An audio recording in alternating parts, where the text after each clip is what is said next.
When driving in rural Saskatchewan, you're taught to always watch out for wildlife, especially deer. But whether you're a driver, a hunter, or just living out in the country, seeing a deer has become less common. Damian Smith has more on the sudden drop right now in the deer population.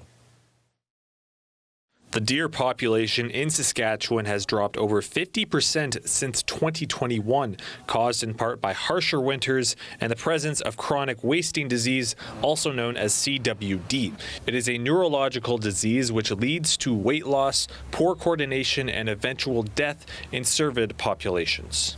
Similar to being like mad cow disease in the bovine herds, or Creutzfeldt-Jak disease in humans. So it's a prion is a misshapen protein that then will, once infected, it gets into the nervous system. If you could paint a picture, it would be like making Swiss cheese out of the brain. Of Saskatchewan's 83 wildlife management zones, CWD has been found in 62 regions, with the most prevalent areas in the southwest and central parts of the province.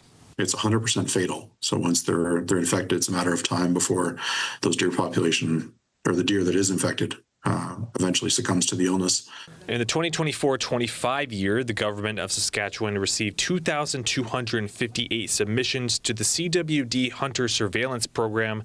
386 of those were positive cases, including 259 mule deer, 113 white-tailed deer, 12 elk, and 2 moose. Reports of the CWD to the Hunter Surveillance Program have dropped this year, but Smith says the winters in 2022 and 2023 were too severe for the deer.